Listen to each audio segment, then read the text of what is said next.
Just moments ago, Princess Catherine dropped a bombshell the world didn't see coming. In a move that silenced whispers and ignited headlines, Catherine, the Princess of Wales, has officially declared her return to public royal life just days before one of the monarchy's grandest and most scrutinized events, the Trooping the Colour. For months, the public held its breath, watching and waiting as speculation mounted over her health, her silence, and the uncertainty that lingered around her role.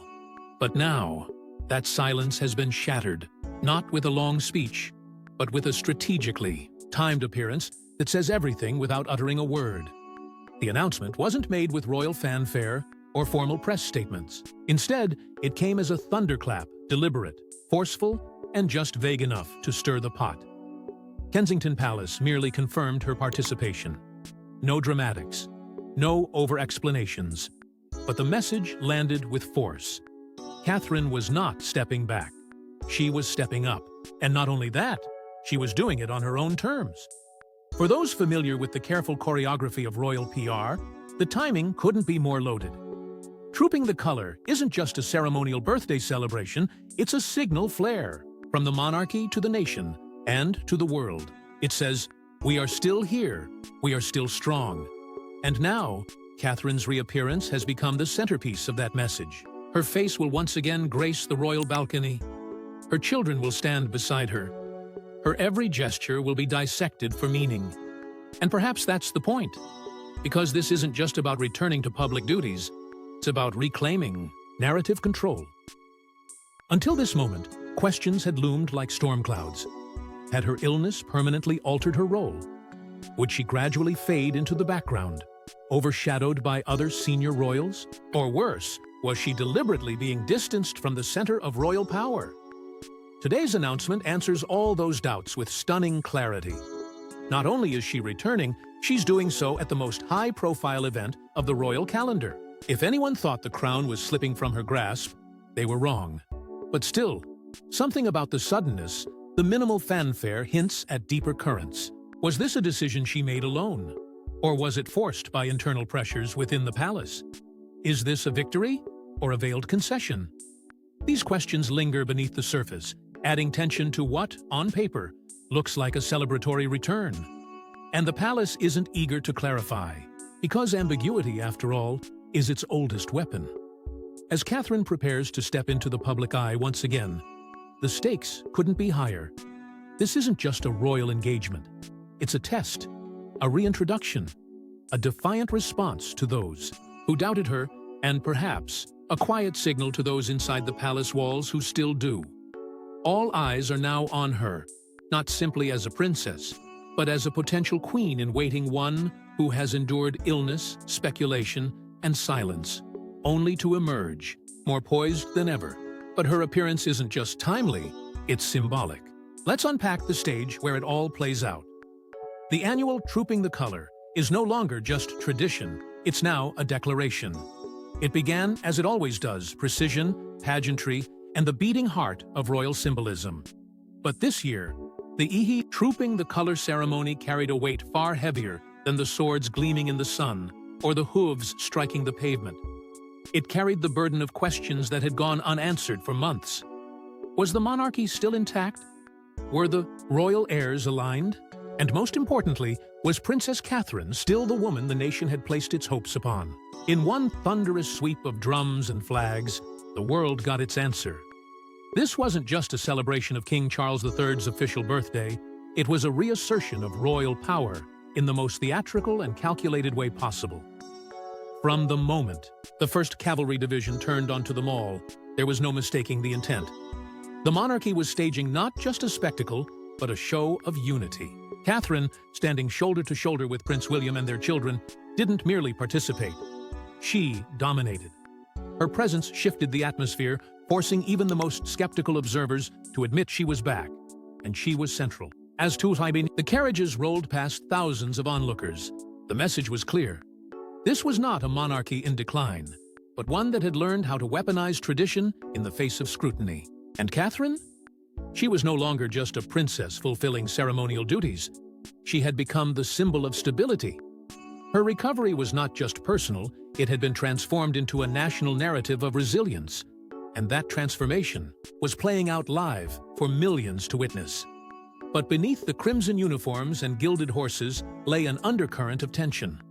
Over 1,600 soldiers paraded with flawless precision, yet all eyes weren't on them. They were locked on that iconic royal balcony, the most coveted and revealing spot in British royal culture. Every figure who stood there, and everyone who didn't, told a story. Catherine's return didn't just dominate headlines, it redrew the palace's power map. It was no accident that she was placed front and center beside King Charles and Queen Camilla. It was no oversight that William flanked her with George, Charlotte, and Louis, standing in line, a royal formation of succession for all the world to see. These were not spontaneous choices. These were decisions made behind palace doors, steeped in strategy. And the public saw right through the protocol and into the pulse of something more stirring. The quiet crowning of a future queen, not by words, but by presence. Every moment, every wave, every shared glance carried weight. Even the silence on the balcony where no words are spoken was louder than ever before. This wasn't simply a return. It was a resurrection, a reintroduction, and an assertion of dominance from a woman who had once been temporarily silenced by illness, but now stood stronger than ever. As the world watches, Catherine's reappearance is anything but ordinary, especially when you examine the details. What she wore spoke louder than what she said, and it wasn't by accident. At first glance, it was just a dress, elegant, composed, and classic. But to those who understand the choreography of royal appearances, it was a statement draped in fabric. When Catherine stepped into the spotlight wearing a navy and white Susanna London coat dress, she wasn't just returning, she was commanding. The color palette was deliberate, a nod to the naval strength of a nation, and the emotional resilience of a woman who had faced down both illness and intense scrutiny. She could have chosen bright colors, celebratory tones, something loud. Instead, she chose calm. She chose authority. She chose control. Every seam told a story. The vertical white stripe that ran down the middle wasn't just a design choice. It visually centered her, anchored her, and subtly reinforced the quiet power she holds. It gave the impression of steadiness, of forward motion. The crisp bow at her neckline whispered of formality, while the structured silhouette wrapped her in a kind of ceremonial armor. Nothing about it was accidental. This wasn't Catherine dressing for the occasion. This was Catherine defining the occasion. Fashion analysts and royal observers alike quickly picked apart the symbolism, recognizing the unmistakable message woven between the threads. Catherine wasn't just present, she was prepared. Her look was not meant to impress. It was meant to assure, to quiet doubts, to send a message of continuity in a monarchy that's been bruised by scandal and shadowed by uncertainty. With just one appearance, she made it clear she's not a passive figurehead. She's a strategic force, blending heritage with a modern edge, grace with grit. And while others might rely on grand speeches or calculated interviews to shift public perception, Catherine does it differently. She lets fabric carry the weight of intention. Over the years, her wardrobe has evolved not in flash, but in purpose. And this look was no exception. It recalled previous appearances where she'd chosen similarly refined and restrained designs during moments of transition. Each time, it's the same silent narrative. She doesn't need to shout to be heard. It's also impossible to ignore how this look subtly echoed the styles once worn by Queen Elizabeth II, another master of visual diplomacy. The bow, the tailored lines, the deliberate modesty, it all reinforced continuity between generations. And yet, it didn't feel recycled or safe. There was a new energy behind it, a grounded power. Catherine didn't just wear tradition, she reshaped it to fit her evolving identity as a central figure in the monarchy's future. And this evolution is being noticed. The public, once cautiously hopeful, is now leaning in. The press, always ready to pounce, instead finds itself parsing symbolism for insight. The royal family, known for its rigid adherence to protocol, seems to have embraced the idea that Catherine is no longer just the supportive wife of a future king, but the embodiment of the monarchy's next chapter. But this wasn't the only moment she raised eyebrows. Her Scottish move revealed even more. In Scotland, Catherine's every move whispered of rising power and silent intent. The trip to Scotland wasn't marked by trumpet blasts or palace-wide proclamations, but make no mistake, it was no ordinary engagement. With the windswept backdrop of naval ceremony and national pride, Catherine stepped forward and did something no one expected. She named a Royal Navy vessel. It was a first for her, a task long reserved for figures of undeniable seniority and symbolic influence. And in that simple, powerful act, she crossed a threshold. Not just as the wife of a future king, but as a royal in her own right trusted to speak on behalf of the crown, to shape national identity, and to carry the weight of tradition on her shoulders. The significance was not lost on those watching. Naming a ship in the Royal Navy isn't just symbolic, it's sacred. It connects monarchs to military legacy, continuity to command. Catherine's selection for this role signaled far more than recovery from illness. It reflected a strategic shift inside the monarchy. Her role wasn't just resuming, it was expanding. The monarchy was beginning to show its cards, and she was becoming one of the strongest aces in the deck. And it wasn't just what she said during the ceremony, it was how she said it. With quiet confidence, with clarity, with gravitas. But even more revealing was what she wore. A navy and white coat dress that echoed maritime heritage, stitched with intention, flowing with significance. It mirrored the very vessel she christened. Built to lead, built to endure.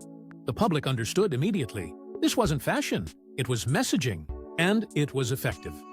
That same week, she also attended her first royal garden party since her cancer diagnosis.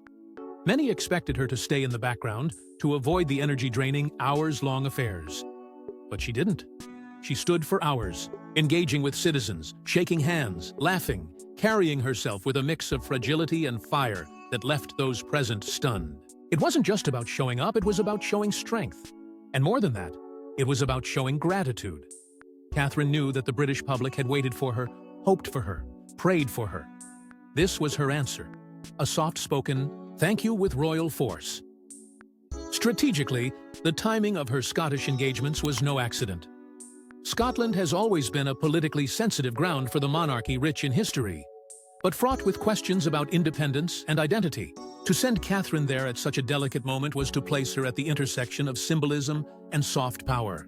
And once again, she delivered. She didn't just charm the press. She reminded the nation north and south that she was not just returning to the public eye, but reclaiming royal influence across every corner of the kingdom. And so, with each calculated step across naval docks and royal lawns, Catherine reminded Britain that healing and strength are not opposites, they're partners. That ceremony and emotion, when wielded with authenticity, can reshape narratives and reforge trust. The woman who had disappeared behind palace walls was now reshaping the very walls themselves. And just when we thought she had peaked in poise, her maternal role added yet another powerful layer. Behind palace walls, she's not just a mother, she's preparing a king. It's the part of her life the cameras rarely capture. Behind the titles, the pageantry, and the flawless public appearances, Catherine's reality is far more demanding and infinitely more delicate. She is the Princess of Wales, yes, but more pressingly, more quietly, she is the mother of the next King of England.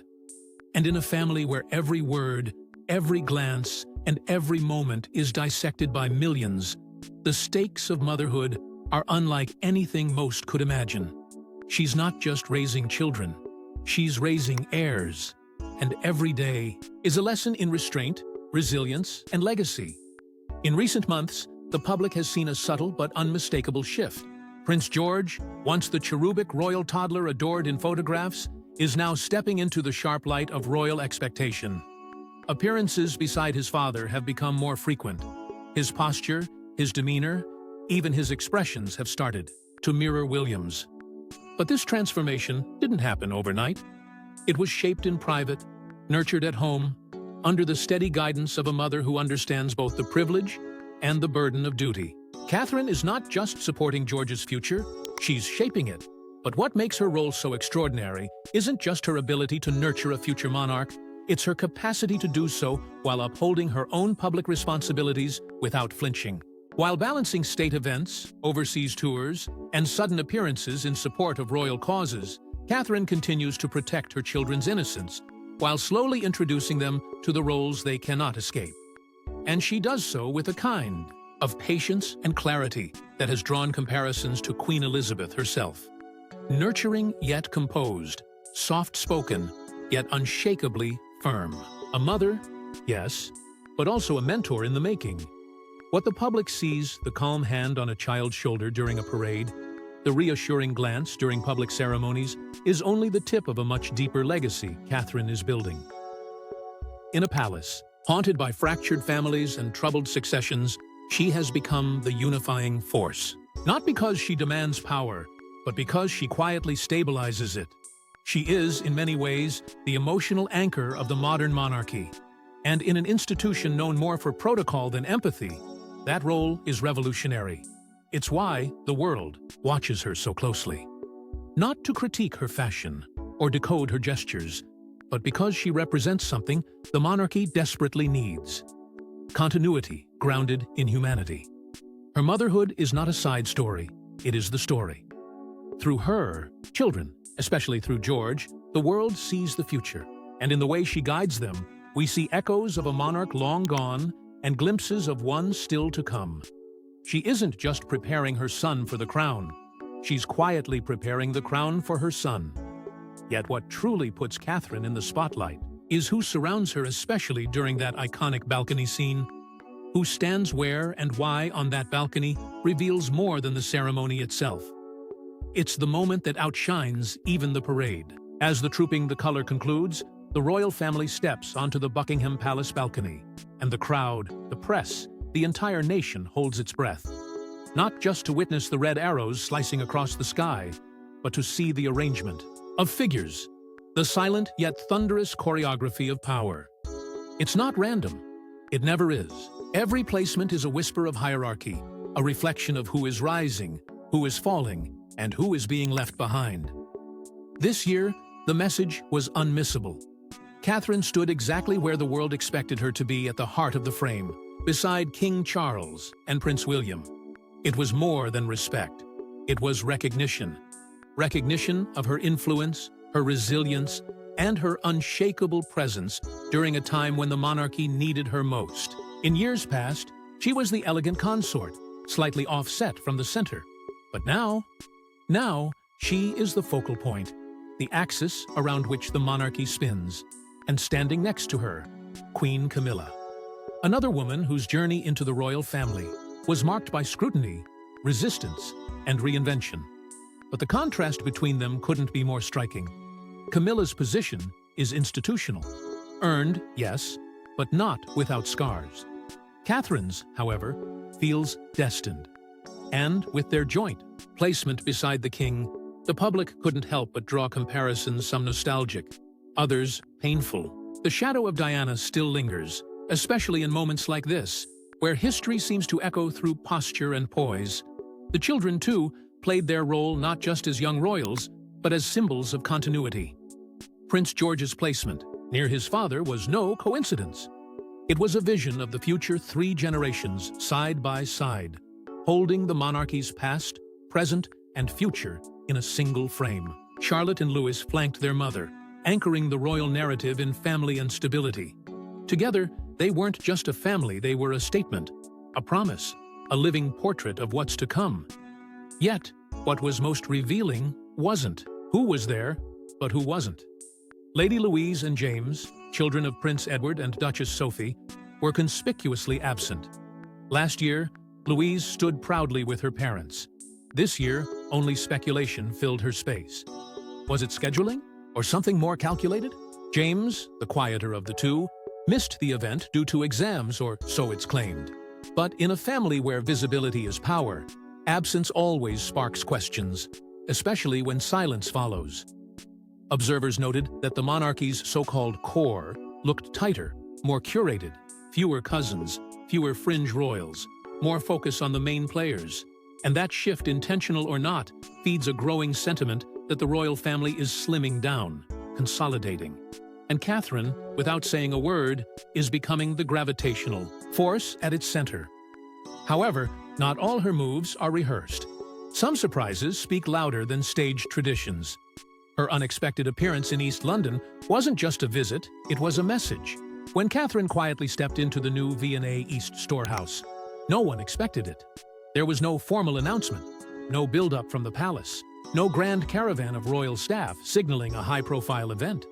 Yet, within moments, the impact of her visit rippled through the media like a tidal wave. Because while it appeared on the surface to be just another engagement, it quickly became clear this was something more, a carefully calculated signal to those watching closely. Catherine is back, not just in public view, but in control. She arrived wearing a sharply tailored navy Alexander McQueen suit. Not flashy, not extravagant, but undeniably powerful. McQueen, her go-to designer for moments that require strength wrapped in elegance, was a choice that spoke volumes. The suit was structured, classic, and unmistakably hers. It aligned perfectly with the quiet authority she's cultivated over the years, and it reminded the public that Catherine's wardrobe doesn't merely clothe her, it speaks for her. But it wasn't the suit that made headlines. It was the shoes.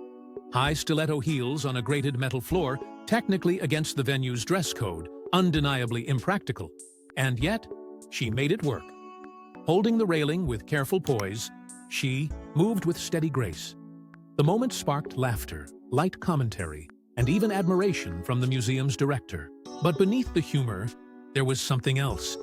Something subtle. She didn't apologize. She didn't falter. She adapted and kept going. And in that small, seemingly trivial detail, the public saw a familiar strength.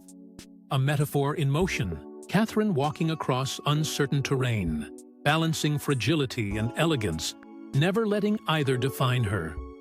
And then came the part that no one could have predicted. Catherine didn't just stroll past exhibits for a quick photo opportunity. She immersed herself. She lingered with the art, asked detailed questions, and paused at the works of William Morris and the pre-Raphaelite collection like someone deeply connected not just to the pieces, but to what they represented. Her background in art history wasn't some royal credential, it was alive in the way she spoke, the way she reacted. She wasn't performing interest, she was revealing passion, and that connection didn't go unnoticed. Visitors and museum staff were stunned not just by her presence, but by her sincerity. She stayed longer than planned, lost in conversation, absorbed in the details. There was no media prompt to leave, no nervous aide tapping at her watch. This was Catherine, at her most unfiltered, curious, confident, deeply engaged. And in that authenticity, the public found something rare. A royal who wasn't just fulfilling duty, but living it. Because this wasn't about a museum. It was about sending a message that Catherine, despite everything, remains grounded. That her love of culture isn't performative, it's personal. And that even after stepping away from the spotlight, she can return with more substance than ever before. And within that seemingly casual museum visit, Catherine left clues of a deeper royal narrative. There's more to a museum visit when it's a Catherine and history listens. For most royals, a museum appearance is routine. A ribbon is cut, a curator is thanked, a photo is snapped, and then it's over. But with Catherine, this visit unfolded differently, because when she walks through a museum, she's not just admiring artifacts, she's connecting with the essence of what it means to preserve culture, to protect beauty, and to uphold legacy. This isn't ceremonial for her, it's spiritual. With a degree in art history and a lifelong passion for heritage, Catherine walks into such spaces not as an observer, but as someone who belongs there. That truth became inescapably clear the moment she stepped through the V&A East storehouse. She wasn't rushing, she wasn't ticking boxes. She lingered completely immersed. Staff quietly extended the schedule when they saw her interest deepen.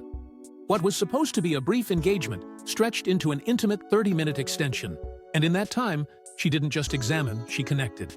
Catherine moved from piece to piece with a reverence usually reserved for sacred ground, because for her, that's exactly what cultural heritage is. When she reached the intricately designed William Morris screen, something changed. She paused. Words escaped her, and then softly, she murmured, "Wow." It wasn't performative. It wasn't rehearsed. It was instinctive. a rare glimpse into a woman who, behind the discipline and dignity of royalty, still finds herself completely overcome by beauty. That moment, quiet and almost missed by the media frenzy, was perhaps the most revealing of them all. It proved that Catherine's identity isn't confined to palaces and pageants. It expands into archives and art, into the details that preserve civilization's story. And that depth is what separates her. She's not a figurehead dragged to cultural events for optics. She's a participant, a guardian, someone who sees her royal role not just in service to her family, but in service to her nation's soul. That museum visit wasn't just a sidestep from tradition. It was a bold assertion of what her reign, when it comes, might look like. One not just of rule, but of stewardship. In a time where the monarchy is increasingly questioned for its relevance, Catherine didn't respond with words. She responded with presence, with awe, with respect for history, and a visible desire to protect it. That's what made this moment so powerful, not the cameras, not the headlines, but the unmistakable sense that we were witnessing something deeper, a royal not just connecting to the past, but quietly promising to carry it forward. Still, the most striking message isn't in what she said, but what her actions foreshadow. This isn't just about a comeback, it's a coronation of a different kind. The signs were always there, hidden in plain sight. But now, there's no denying it. Catherine's return is not a simple resumption of royal duties. It's a shift, a repositioning, a deliberate recalibration of power within the House of Windsor. She is no longer simply the supportive wife of the heir to the throne. She has become a central figure in a silent transformation of the monarchy, one that feels more modern, more grounded, and more in touch with the people than anything we've seen in decades. And it didn't happen overnight. It was built carefully, silently, and with undeniable purpose. While Queen Camilla still holds the official title, public sentiment tells a different story. To many, it's Catherine who embodies the spirit of a true queen-in-waiting. Her grace isn't performative, it's instinctive. Her service doesn't feel inherited, it feels earned. And that distinction, subtle yet powerful, has made her the emotional center of a monarchy desperately in need of relevance. The people have made their choice. And they've chosen Catherine not through referendum or revolution, but through admiration. Through trust, her return, framed so carefully around recovery and resilience, has struck a national chord. Much like Queen Elizabeth during the Second World War, when the young princess refused to flee London during the Blitz, Catherine has stood firm, appearing at a time when her absence could have become permanent. She's weathered personal suffering with quiet dignity and emerged with greater purpose. It's not just inspiring, it's strategic.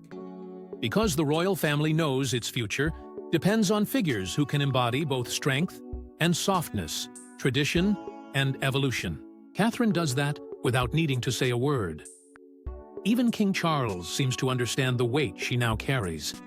His trust in her has grown visibly stronger, reflected not in announcements, but in appearances, proximity, and deference. She's been placed front and center at every critical event. Her responsibilities have deepened. Her voice carries further. And within the palace walls, that trust isn't granted lightly, especially not when history has proven how volatile royal favor can be. Everything from the fashion she selects to where she stands on the Buckingham Palace balcony is telling us a story, a quiet, carefully constructed vision of the monarchy's future. This isn't about spectacle. It's about legacy. Catherine is not just fulfilling her role. She's redefining it, subtly and powerfully, step by step. And the institution is allowing it, because they know the tide has shifted. Because they know the crown may rest on different heads over the years, but its survival depends on the hearts that beat beneath it. And if this return is any indication, Catherine isn't just back. She's rising. Thanks for watching, and don't forget to like and subscribe. And we will see you in the next one.